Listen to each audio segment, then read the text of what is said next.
el derecho animal se ha ido afirmando desde que aparece en los años 80, sobre todo en Estados Unidos, como una materia de enseñanza y una materia que transita desde lo que podríamos llamar concepción ética o filosófica de los animales, el respeto por ellos, a una materia jurídica. Y esa misma percepción, es decir, ese tránsito, es el que se incorpora también en Europa en un hito que es, creo, fundamental, el segundo, que es lo que podríamos llamar el fenómeno de descosificación de los animales dentro de los ordenamientos jurídicos europeos, sobre todo los centroeuropeos, lo que significa que el animal pasa a ser considerado una cosa, a ser considerado como un ser vivo dotado de sensibilidad. Ese fenómeno de descosificación está apoyado en dos pilares fundamentales. Dos pilares que además no proceden del derecho, sino que son externos al derecho, pero que el derecho, no solamente en el derecho animal, sino en muchos otros ámbitos y ramas se ha beneficiado, que es la ciencia. Es decir, las afirmaciones científicas que apoyan una nueva percepción de la sociedad. Eso ocurre con lo que podríamos llamar la sintiencia de los animales, que es una afirmación científica que reconoce que los animales no solamente perciben lo que podríamos llamar fenómenos externos y los incorporan a su sensibilidad, reaccionan sin más, sino que sienten, sino que lo incorporan con una vivencia. Y eso se desarrolla más adelante, en el 2012, en la llamada Declaración de Cambridge, que es lo que podríamos llamar el punto culminante hasta ahora de las afirmaciones científicas que reconocen que los animales, además de ser sintientes, son conscientes, lo que abre una serie de fronteras para el conocimiento de la vida animal que son interesantísimas y que fundamentalmente sirven para apoyar lo que yo doy en llamar, y lo que la ciencia también, desde otros ámbitos, pero no en el ámbito jurídico, se llama el ámbito de la percepción biojurídica del animal, o sea, todo el campo de la biolegalidad. Y el último punto, eso hace, este fenómeno de la descosificación animal hace que en el 2016, por ejemplo, el Código Civil español cambie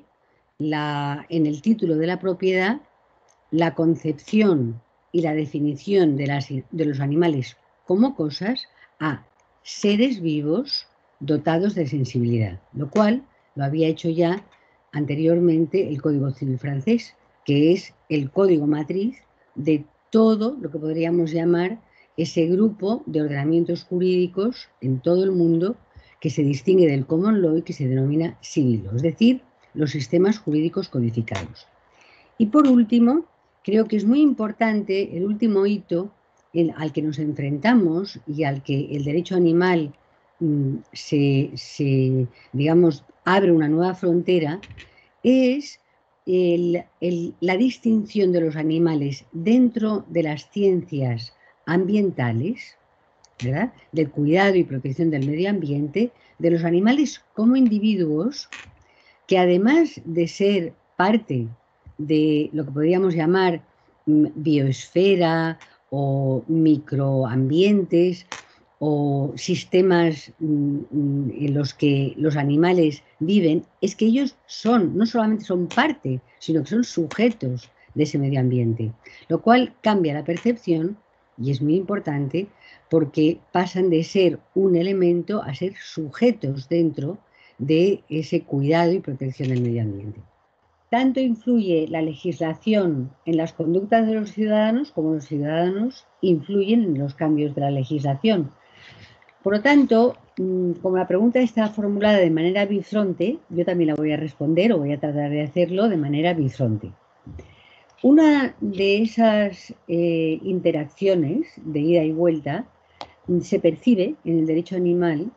en que, a medida en que los ciudadanos son conscientes de que la protección animal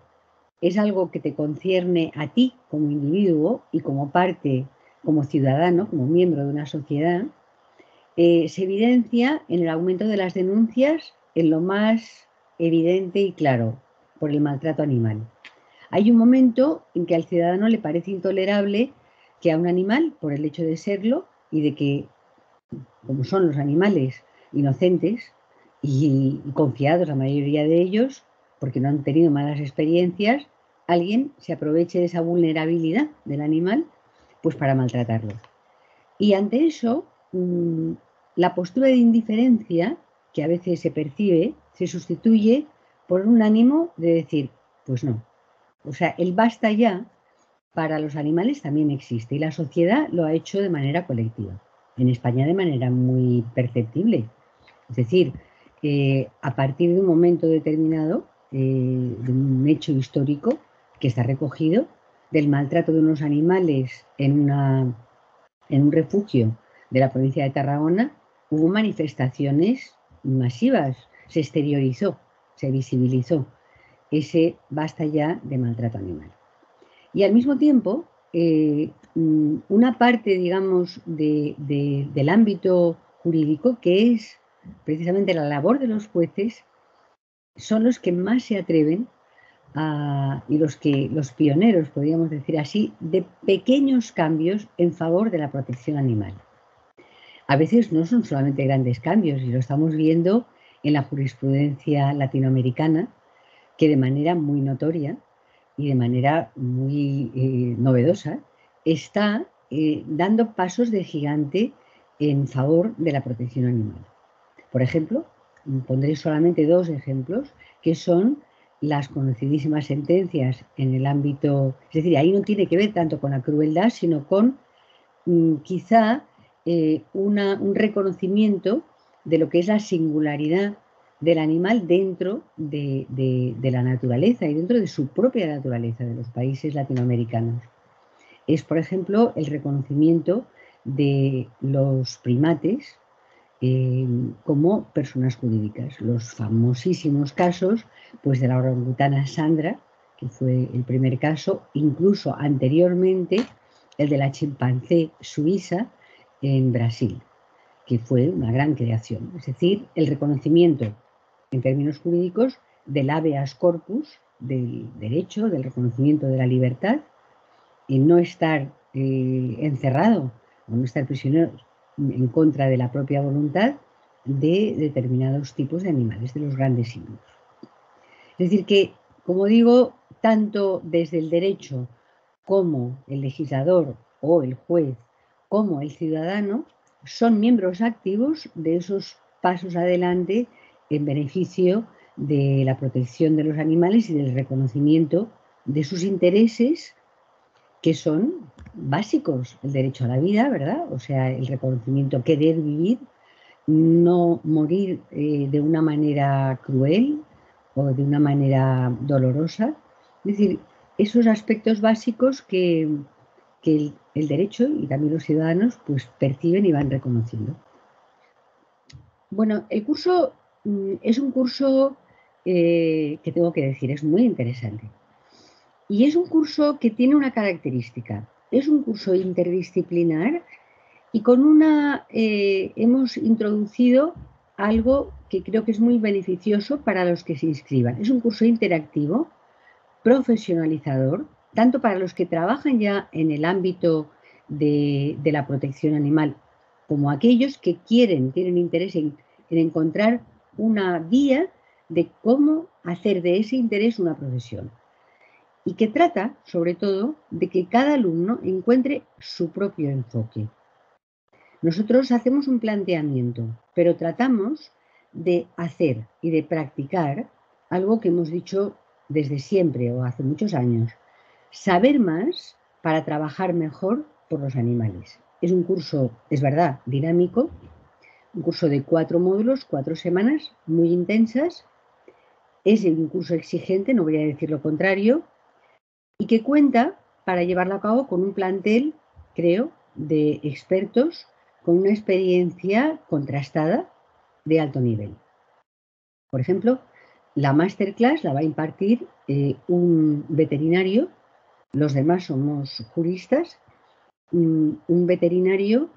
que va a explicar, o sea, qué conciben precisamente los que están, son los responsables de la salud de los animales, qué se entiende,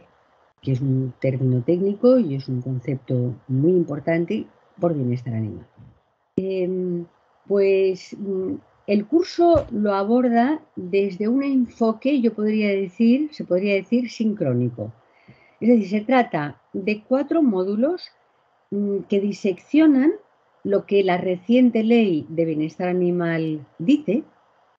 es decir, lo que está en la letra de la ley, se estudia, es como un telón de fondo de lo que se va a ir diciendo, pero también aquello que no dice y que podría haber dicho. Por lo tanto, esa comparativa entre lo que hay y lo que en otros países o en otras experiencias o lo que en las necesidades también,